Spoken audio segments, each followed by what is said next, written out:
est toujours au TGS, on est sur le stand Konami, mais aussi tout à l'heure on va parler de Sega et Dark System. Mais tout de suite je crois qu'il y a un champignon qui essaie de communiquer avec nous. Ah, c'est Nameko, oui, car cette année, Success, qui est un grand éditeur au Japon, est sur le stand de Konami avec un nouveau jeu sur portable qui a son champignon star à l'intérieur. Nameko, on va l'essayer tout à l'heure, mais tout d'abord on va dire bonjour à Nameko. Bonjour la France, bonjour les champignons.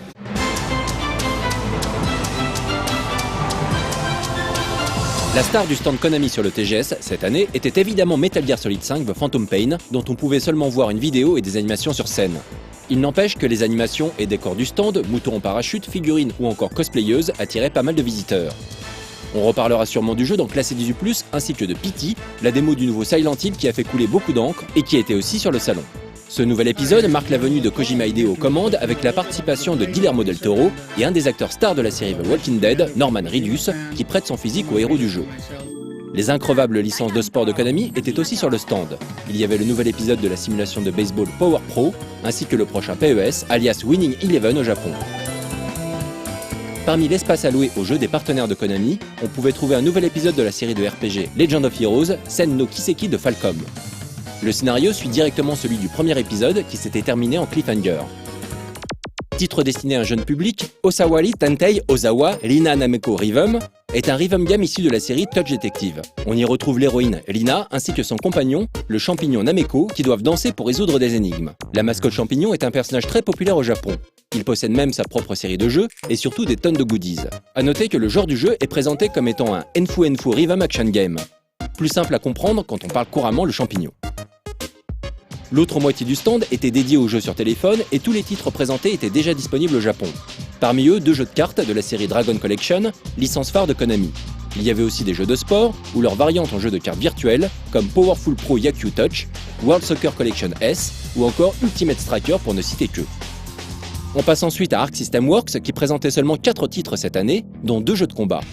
Tout d'abord, on remarquait sans peine le très beau Guilty Gear Xrd Sign, qui utilise à la fois l'Unreal Engine 3 et des sprites dessinés à la main. La version principale de ce titre était déjà disponible en salle d'arcade sur l'archipel depuis février. C'est désormais au tour des versions PS3 et PS4 de sortir, affublées du suffixe Sign.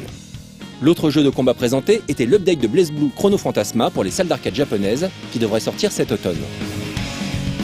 Beaucoup plus rétro, mais toujours autant apprécié par le public japonais, un énième remake d'un des jeux de Kunio-kun était en démonstration.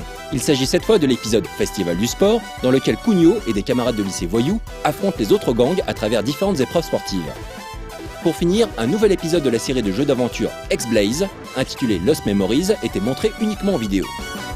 Autre éditeur historique japonais, Sega était évidemment présent sur le salon. Une partie du stand était allouée au nouvel épisode de la série Yakuza, alias Ryu ga Gotoku au Japon.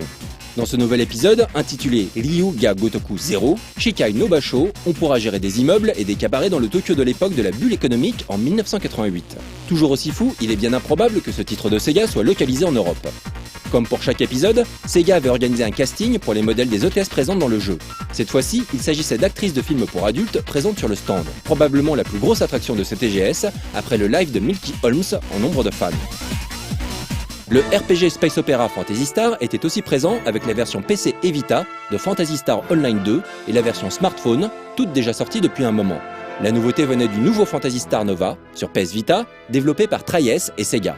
Celui-ci privilégie le mode ad hoc de 1 à 4 joueurs par rapport au mode online et surtout le scénario. Vu l'expérience des développeurs qui sont derrière, pas trop d'inquiétude à avoir à ce niveau-là. Toujours dans la catégorie RPG, une vidéo du nouvel épisode de la série des Shining Resonance, était projetée. On retrouve toujours Tony Taka au caractère design. Par contre, une fois de plus, la série s'enlise dans le côté vitrine de jeux les filles à forte poitrine. Si le public otaku a priori peut s'en réjouir, le gameplay lui a perdu son côté tactical qui a fait sa renommée. Prévu sur PC, iOS, Android et Vita, World End Eclipse est une nouvelle licence de MMORPG free-to-play. Il faudra y incarner une personne au sein d'un groupe de guerriers chargé de protéger différentes villes.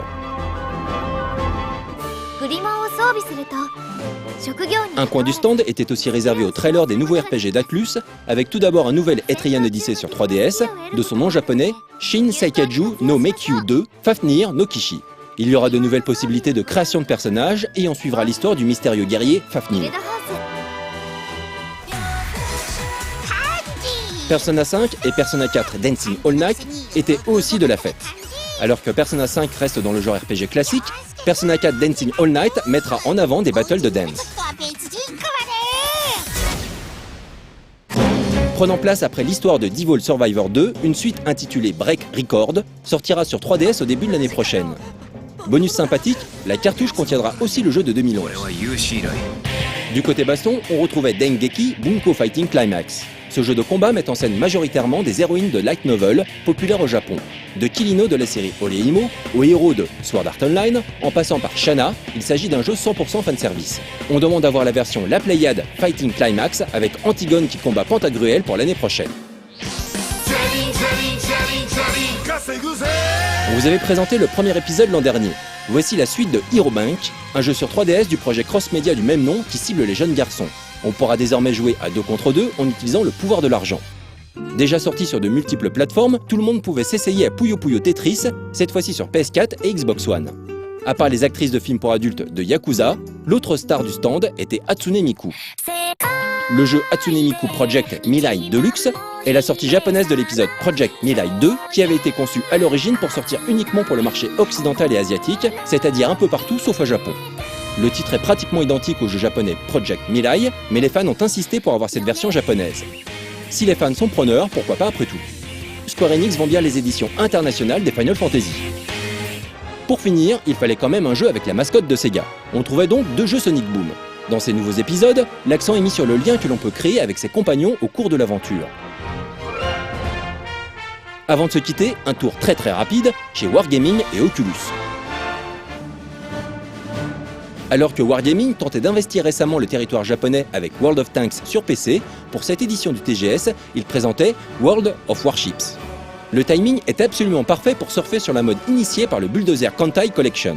Un stand Oculus était aussi présent sur le salon et le nombre de gens faisant la queue, même pendant les jours business, était assez important. D'un côté, on pouvait essayer Eve Valkyrie, un shoot utilisant l'Unreal Engine 4. De l'autre, on pouvait regarder un clip fait avec le logiciel Miku Miku Dance, mettant en scène Unity-chan, la mascotte de Unity, créée par les Japonais. On est sur le stand Sega et tout de suite on va essayer Sonic Toon, qui est un nouveau jeu de la licence Sonic, comme il en sort à peu près tous les ans. Il existe une version sur Wii U et une version sur 3DS.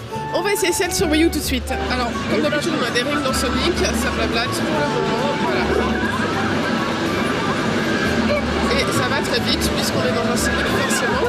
Et là, comme vous pouvez voir, il y a Amy qui me suit. Donc ça se joue à 2 joueurs en fait. Donc c'est très ciblé pour les jeunes, les enfants en fait. Sonic au Japon, il suffit de regarder ici en fait les gens qui font la queue, même si on est en jour business, tous les gens qui font la queue pour essayer les jeux de Miku. Sony a à peu près personne. Je me demande si ça marche pas plus aux États-Unis qu'en Occident tout simplement. Ça sortira forcément en France comme tous les Sonic, donc si vous êtes un Sonic fan, je pense qu'il y en a beaucoup d'entre vous, n'hésitez pas à essayer voilà, ce nouveau Sonic Toon.